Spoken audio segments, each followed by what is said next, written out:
오늘 하나님께서 우리에게 또 주시는 말씀을 통해 귀한 은혜 누리길 원하는데요. 여러분 혹시 이런 광고 보신 적 있으시나요?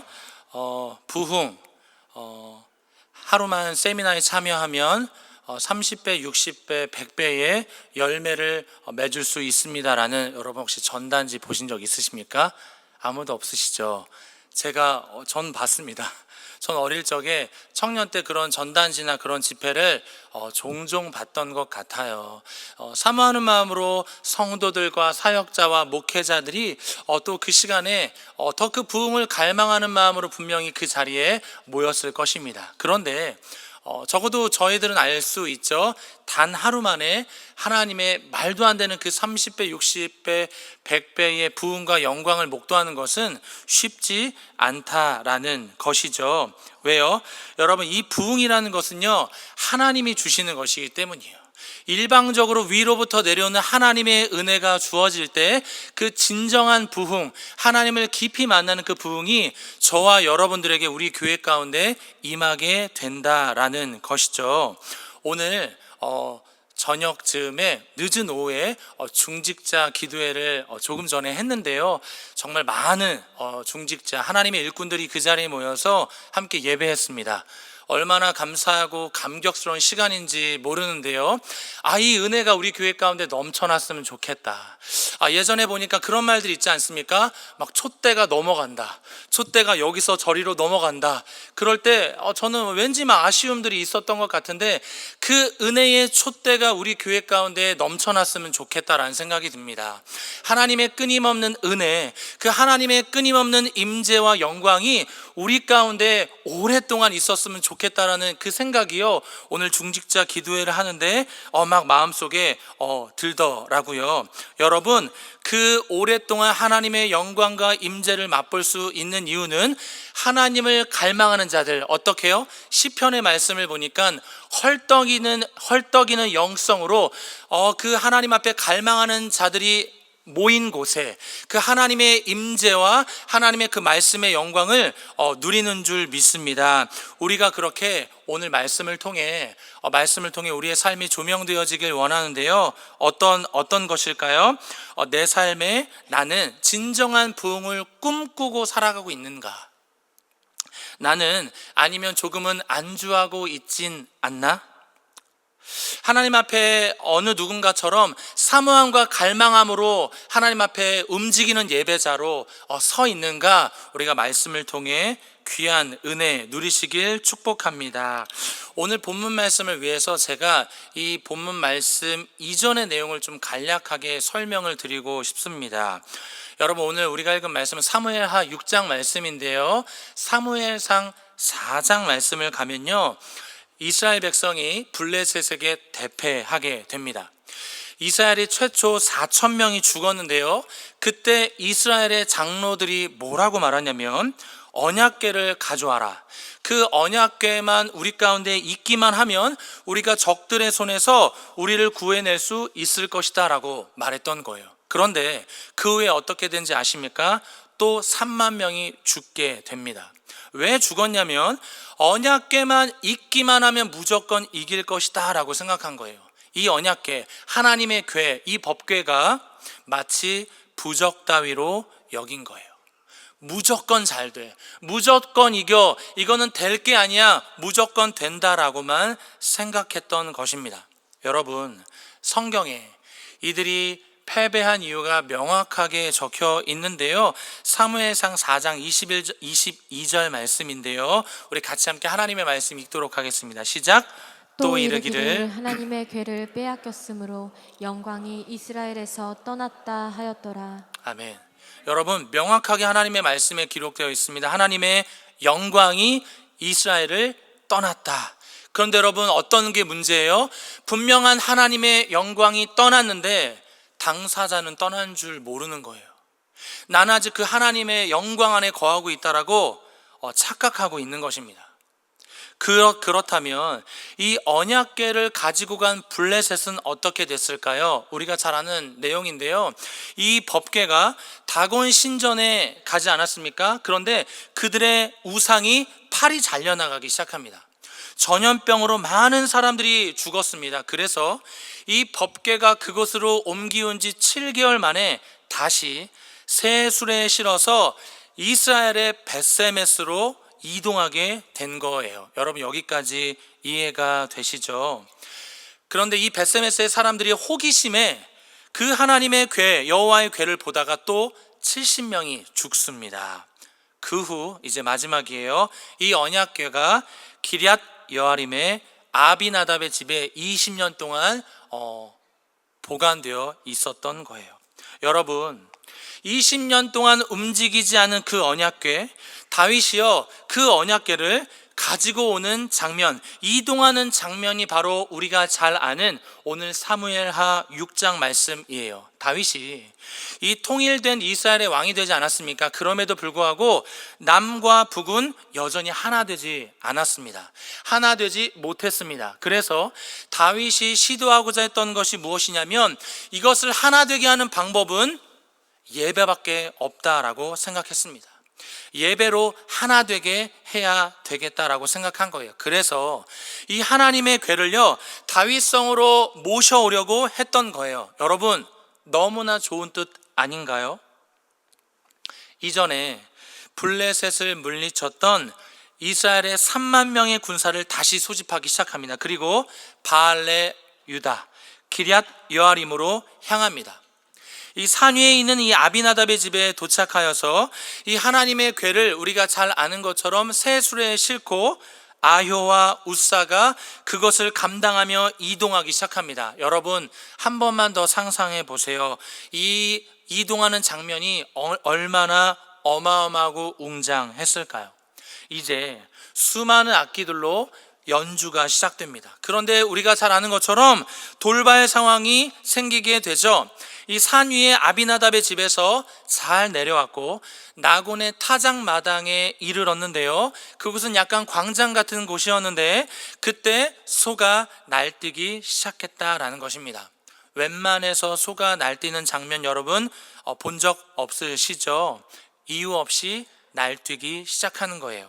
언약궤가 수레에서 떨어지려고 하자 우사가 재빠르게 궤를 붙잡았는데 우사가 죽었습니다. 여러분 제가 너무나 우리가 잘 알고 있는 말씀을 계속 반복해서 알려드려서 죄송한데요. 한번 상상해 보세요. 몇만 명의 사람들이 최고로 준비했습니다. 최고로 준비해서 이 궤가 운반되고 이동되어지고 있는데요. 사람이 죽은 거예요. 축제의 장면, 하나님 앞에 영광스럽게 예배하고 있는 장면에 어떻게 해요? 사람이 죽음으로 초상집이 된 거예요. 다윗이요 할 수 있는 한 최선을 다해 준비했습니다. 웅장하고 성대하게 준비했습니다. 그런데 여전히 오늘도 이 잘하는 말씀 앞에 우리가 궁금한 건 무엇입니까? 왜 하나님은 다시 그 기어코 법궤의 이동을 멈추게 하시는 것일까? 때로는 하나님께서 우리가 최선을 다해 준비한 것을 흩으실 때가 있습니다. 열심히 기도하면서 어떤 행사를 준비했는데요 갑자기 멈추라고 하실 때가 있죠. 야 이것은 정말 완벽한 하나님의 인도하심이야 라고 우리가 그렇게 하나님 앞에 기뻐함으로 걸어가기 시작했는데도 하나님이 멈추라고 하실 때가 있다라는 거죠. 말씀 준비하면서 한 가지 상황이 생각났었는데요. 제 동기 신대원 동기 목사님께서 코로나가 터지기 이전에 교회 개척을 하셨어요. 저한테 어떤 은혜 나눔을 했냐면 하나님이 다 하셨어. 하나님이 다 채워주셨어. 하나님이 공간도 채워주시고 사람도 붙여주시고 많은 것들도 하나님이 채워주셨다 막 울면서 얘기하시더라고요. 그런데요 코로나가 터지고 불과 몇 주 만에 교회가 교회의 역할들을 잘 할 수 없도록 쉽게 말해 문을 닫게 되었습니다. 너무나 가슴이 아파서 그 운을 제가 뗄 수가 없었어요. 완벽한 하나님의 인도하심이 분명했었거든요. 하나님이 다 채워주셨는데요 그때 하나님이 멈추게 하실 때가 있다라는 거죠. 왜 하나님은 우리를 종종 이렇게 코너로 몰아가시는 걸까요? 인간이 할 수 있는 모든 수단과 방법을 동원하여 아무리 이 최고의 최선을 다해서 준비했다 하더라도 하나님의 일은 하나님의 방법대로 하지 않으면 하나님이 받지 않으신다라는 거예요. 우리가 잘 아는 창세기 4장 말씀 있지 않습니까? 하나님이요, 아벨이 하나님과의 이 긴밀한 관계, 예배의 관계, 아버지와 아들 관계가 충만했기 때문에 그 말씀에 이렇게 적혀 있지 않습니까? 아벨과 그의 제물을 주님이 받으셨습니다. 반면에 가인이 하나님과의 두터운 관계가 없이 그냥 제물 따위를 드리고 그냥 그의 삶이 너무나 하나님 앞에 쉽게 살아가는 인생이니까 하나님이 가인과 그의 제물을 받지 않으신 것처럼 말이죠. 이사야 1장 11절 이하의 말씀을 보니까요, 제가 좀 이렇게 풀어서 말씀드려 볼게요. 이렇게 기록되어 있습니다. 너희의 그 많은 재물이 나에게 어떤 유익이 되겠니? 너희가 내 눈앞에 눈도장을 찍으러 오는데 도대체 왜 그러는 거냐? 너희는 마당만 밟고 가고 있다. 헛된 재물을 나에게 가지고 오지 말아라. 내가 가증히 여긴다. 너네들 자꾸 뭐 한다고 모이고 그러는데 내가 못 봐주겠다. 너무 싫다. 나랑 자꾸 만나자고 약속을 잡는데 지금 내가 너무 힘들다. 너무 피곤하다. 마지막이에요. 기도하지 말아라. 귀가 아프다. 여러분, 그 말씀에 실제 이렇게 기록되어 있습니다. 왜 이렇게 기록되어 있을까요? 예배가 형식적 예배가 된 거예요. 하나님을 위하여서 예배한다고 말하며 자신의 번영과 영광을 위해 하나님 앞에 예배하기 시작했던 것이죠. 자기가 잘 되기 위해 예배한 것입니다. 자신의 개인적인 관계를 위해 예배했던 것이죠. 여러분, 하나님을 무시하면서 자기가 하고 싶은 대로 했던 거예요. 왜 이렇게 말씀드리냐면 우리가 읽은 사무엘하 6장 말씀이 이런 상황이었어요. 너네 지금 그 연주 좀 멈춰줄래? 스탑. 하나님은요, 그저 이유 없이 성대하고 웅장한 퍼포먼스에 관심이 전혀 없으십니다. 하나님을 예배하는 게 너무 쉬운 거예요. 그냥 이것저것 꾸미고 짐승 몇 마리 잡고 나팔 불면 된다고 생각했던 거예요.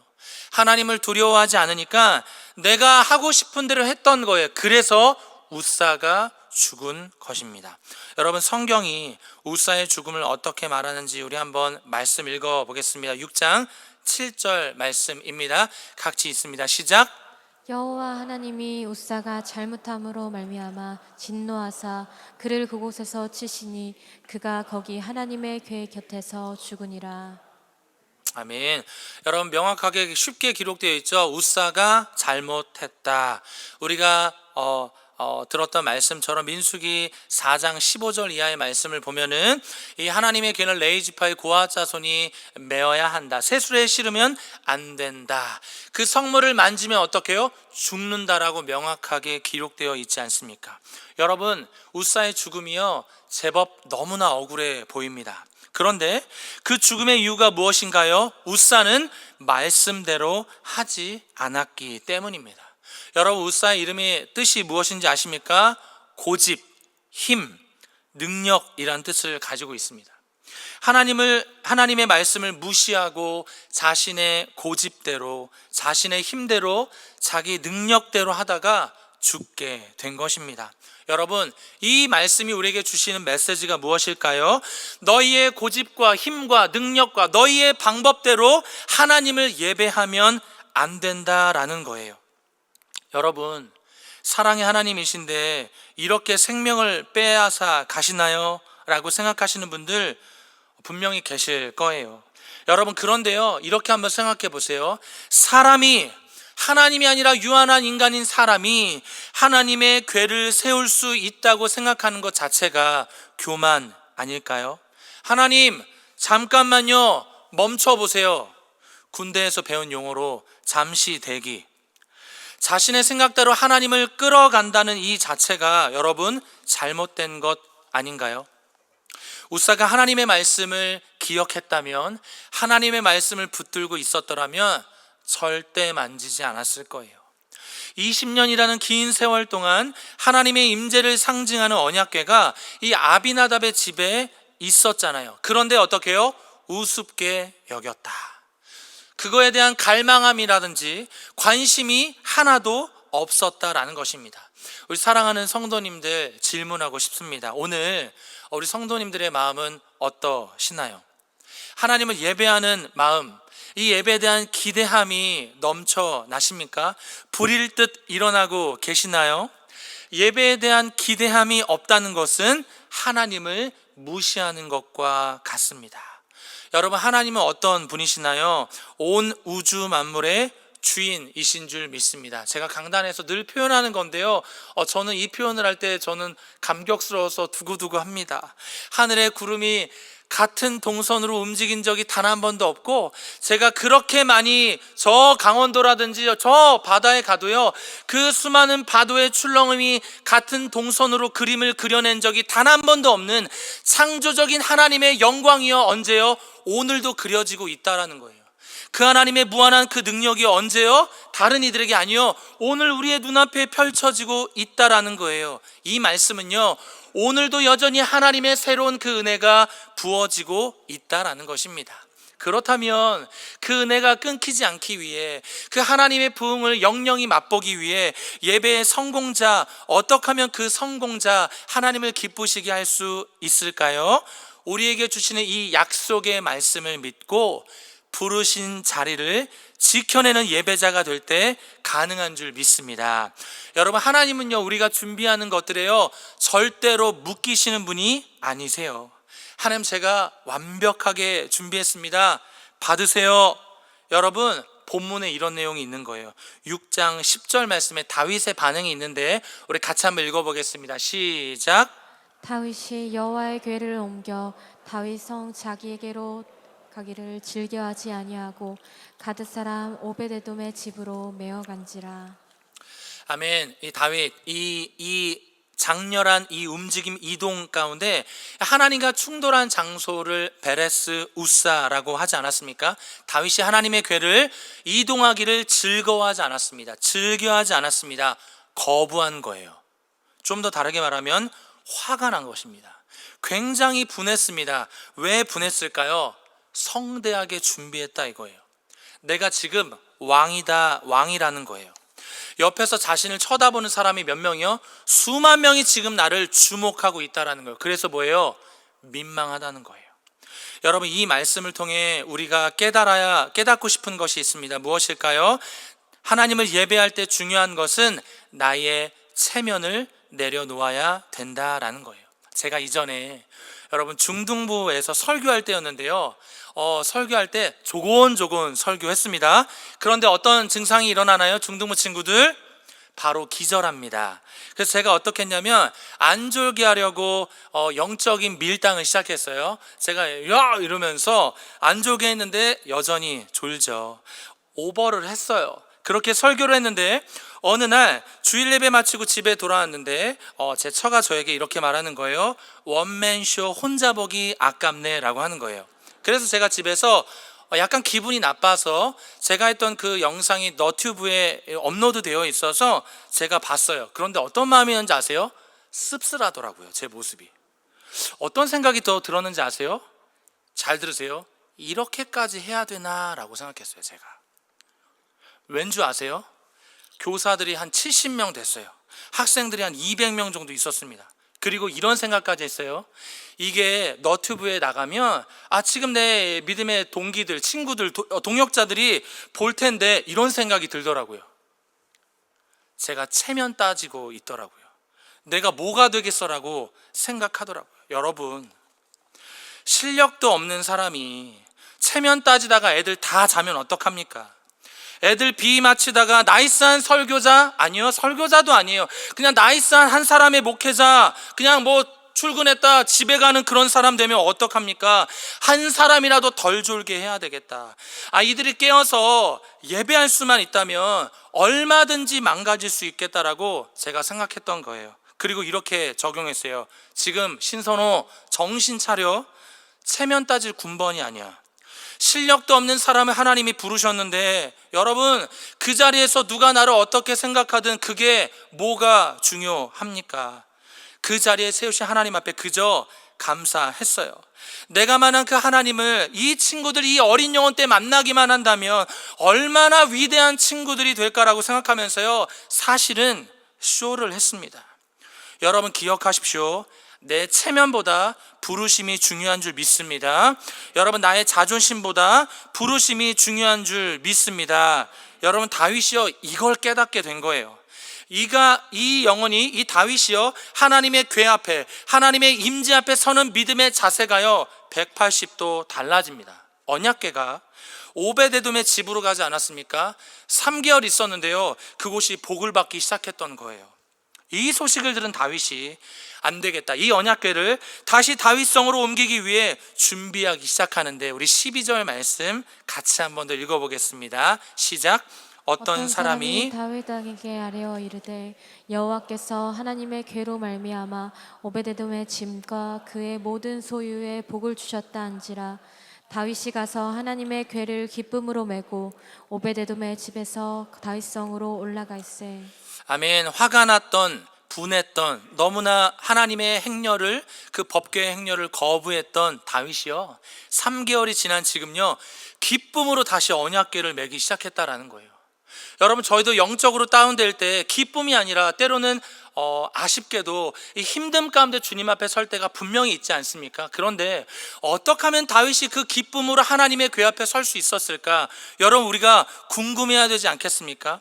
무슨 일이 있었길래 다윗이 이렇게 변한 걸까요? 다윗은요, 하나님 앞에서 자신이 어떤 사람인지 돌아보기 시작했던 거예요. 자신의 체면보다 하나님이 더 중요함을 깨닫게 된 것입니다. 그리고 그것이 자신이 예배자가 되는 데 있어서 손해라는 것이라는 것을 깨닫게 된 것입니다. 야, 이러면 망하겠다, 이러면 끝나겠다, 왕이고 뭐고 끝나겠다라는 사실을요, 이 다윗 왕이 하나님 앞에서 즉시했던 것입니다. 이전에는 새 수레로 옮겼으나 우리가 잘 아는 것처럼 고앗 자손이 궤를 메었습니다. 그리고 6걸음을 움직이기 시작합니다. 그리고 멈춰서서 제사를 드립니다. 여러분, 한 걸음 한 걸음 한 걸음 6걸음을 내딛었는데요, 뭐예요? 죽지 않는 거예요. 하나님 앞에 감사의 제사를 드립니다. 다시 한 걸음 한 걸음 6걸음을 갔는데요, 죽지 않는 거예요. 다시 하나님 앞에 제사를 드리기 시작합니다. 이 기럇 여아림에서 다윗성까지 약 16km를요 6걸음씩 하나님 앞에 예배하기 시작했던 거예요. 왜요? 나의 생명을 보존하신 하나님, 이 행렬을 멈추시지 않으시고 기쁨으로 이 시간 가운데 함께 하신 하나님 앞에 감사해서요 예배하기 시작한 거예요. 다윗이 무엇을 깨달았는가? 내가 하나님을 잡아당기고 끌어당기며 이동시키는 것이 아니라 하나님이 나를 인도하시는 것이구나, 하나님이 허락하시지 않으면 안 되는구나 라는 것을 깨닫게 된 것입니다. 여러분, 이 6장 14절 마지막 구절에 이렇게 기록되어 있어요. 다윗이 때에 배 에봇을 입었더라.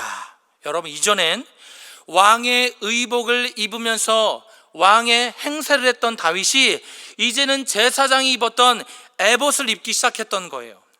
하나님 앞에서 자신이요 예배로 하나님 앞에 나아가야 될 존재임을 깨닫게 된 것입니다. 그리고 내가 왕이 아니라 나를 세우신, 나와 함께 하시는 진정한 왕이신 하나님 앞에 여러분, 그분을 찬양하기 시작했다라는 것이죠. 성도 여러분, 내가 하나님 앞에서 아무것도 아닌 사람, 내가 얼마나 죄인이었는지 깨닫기 시작할 때 우리의 예배가 회복되어질 줄 믿습니다. 여러분, 마지막으로 아주 짧게 제 이야기를 나누고 싶은데요, 제가 학부 4학년쯤에 한 2번 정도 몇 번 말씀드려서 식상할 수 있겠는데요, 그냥 들어주세요. 이 마커스라는 찬양팀의 오디션을 보고 들어갔지 않습니까? 그때 들어갔는데 이신혜 간사님이 팔짱을 끼고 저를 쳐다보고 있는 거예요. 그러더니 야, 신선호 이리 와, 물 좀 떠올래 라고 하시진 않았고 제법 포스가 있는 모습으로 저를 쳐다봤던 간사님을 아직도 기억합니다. 그때 당시 서울대 입구역 근처에서요 모교 모임을 했는데요, 이 지체들, 회중들이 굉장히 많았어요. 그래서 낙성대역으로 옮겼습니다. 그런데 들어보세요, 제가 낙성대역으로 예배처소로 옮긴다고 할 때 움찔했습니다. 되게 무서웠어요. 왠지 아세요? 낙성대역 그 바로 앞이 제 모교가 있었어요. 제 고등학교가 있었던 거죠. 이게 뭐가 문제가 될까요? 제가 앞에서 하나님을 찬양하면 그만인데, 이렇게 생각하시겠지만 저는 어떻게 생각했는가? 고등학교 동창들이 올 수 있겠는데 라고 생각했던 거예요. 여러분, 제가 무슨 잘못을 저질렀길래 그런 생각을 했을까요? 근데 저의 예감이 현실이 되고 말았습니다. 어느 날 예배를 다 드리고 이제 막 정리를 합니다. 정리를 하던 중에 사망의 음침한 골짜기의 기운이 여러분 느껴지기 시작했어요. 그 어두움의 기운은 완벽히 적중했는데요, 뒤를 돌아보니 아니나 다를까 고등학교 동창 친구가 서 있는 거예요. 어두운 뒷골목에서 만났던 친구는요, 저의 얼굴을 위아래로 훑어보며 확인하더니 이렇게 한마디 뗍니다. 선호 맞지? 신선호? 이러는 거예요. 제가요 말을 더듬었어요. 이렇게. 너 여기서 뭐해? 찬양팀이니? 이러는 거예요. 그래서 제가 그렇게 됐다. 여러분, 뭐가 그렇게 돼요? 하나님을 만났다. 야, 할렐루야, 찬양. 야, 말도 잘 안 나와요. 그때 너무 무서워가지고 그렇게 됐어. 그랬어요. 어쨌든 그리고 몇 마디 나누고 헤어졌어요. 그리고 제가 다시 이 예배 마무리 정리를 하는데요, 제가 막 웃음이 나기 시작하는 거예요. 그저 막 너무 웃긴 거예요. 왜요? 진짜 그곳에서 고등학교 동창 친구를 만났다는 사실 때문에 웃겼고, 제가 그 친구 앞에 쭈뼛쭈뼛대는 것도 너무 웃기더라고요. 그리고 제가 진짜 웃기 시작했던 것 말씀드리고 싶어요. 찐 웃음. 어떤 웃음인가? 제가 그 친구의 말처럼 너가 지금 찬양팀이니? 이 자리에 있는 거야 라는 이 말이요, 제 머릿속에 되뇌기 시작하면서요, 제 안에 감사가 물밀듯 밀려오기 시작한 거예요. 여러분, 제가 고등학교 시절을 생각한다면 그 찬양팀에 서 있는 자체가요, 얼마나 이 친구들 입장에서 기적 중에 기적일지 여러분 상상할 수 없을 정도예요. 물론 제가 나쁜 짓은 하나도 하지 않았습니다. 이 증거가 될 수 있는 것은 제가 말할 수는 없지만 저희 교회에 제 고등학교 동창이 있습니다. 여러분, 알려고 하지 마십시오. 여러분, 놀라운 은혜 아닙니까? 제가 정말 은혜인 것은요, 저에게 말을 건넨 그 친구가요, 이렇게 한번 표현할까요? 교회의 올놈이 아니다. 예배가 끝나면요 그냥 집에 가면 되잖아요. 그런데요, 엔딩 찬양도 하지, 회중들이 다 나가고 저 구석에서 움직이고 스피커 움직이고 있는 제 뒤까지 서서 저에게 말을 건넨 그 친구, 이전에는 침을 찍찍 뱉으면서 건들건들하며 다니던 그 친구였는데요, 그 친구가 제 앞에 와서 말을 건네기 시작하는 거예요. 그리고 그 친구는 매주 왔어요. 그리고 저랑 뭐 깊이 인사는 안 했지만 눈으로 인사했어요. 예배 왔구나, 할렐루야, 이런 인사였어요. 사랑하는 성도 여러분, 오늘 우리가 찬양할 수 있는 이 자리요, 예배할 수 있는 이 자리요, 얼마나 크신 하나님의 인도하심과 완벽한 하나님의 섭리 가운데 우리가 이 자리에 있는지 모릅니다. 여러분, 이 자리 가운데 우리를 부르신 그 하나님 앞에 감격으로 나아간 우리 성도님들 되시길 축복합니다. 여러분, 그런데요, 찬양하고 기도하고 예배할 땐 충만하지 않습니까? 다시 세상으로 가면요, 때론 우리를 손가락질하는 사람들이 있을 수 있어요. 제가 이 말미에 한 구절 말씀만 나누고 싶습니다. 다윗의 아내였던 이 미갈이요, 다윗을 업신여기기 시작했던 거예요. 다윗이 춤추면서 하나님 앞에 반응했던 그 모습을 보며 손가락질했던 거예요. 왜요? 왕답게 채통과 품위를 지켜야지 뭐 하는 짓이냐고, 적당히 좀 하라고, 뭐예요? 오버하지 말라고 하는 거예요. 여러분, 분명히 우리에게 그렇게 말하는 분이 계실 거예요. 그때 내가 하나님 앞에 춤출 수 있는 이유가 하나님의 은혜 때문이에요. 나는 하나님 앞에서 절대로 움직일 수 있는 사람이 아닌데 하나님이 나를 움직이게 만드셨습니다. 하나님이 나를 걸어다니는 예배자로 만들어 주셨습니다. 이전에는 쭈뼛쭈뼛대면서 웃음도 제대로 짓지 못하는 내가, 하나님이 나를 주의 자녀로 불러주셔서 나를 예배자로 불러주셨는데요, 더 춤춰야죠, 더 예배해야 되죠라고 여러분 말할 수 있는 우리 사랑하는 성도님들 되시길 주님의 이름으로 축복합니다. 내가 이보다 더 낮아져서 스스로 천하게 보일지라도 그 능력의 주님을 찬양하겠습니다라고 다짐하고 결단하며 나아가는 우리 모든 성도님들 되시길 주님의 이름으로 축복합니다.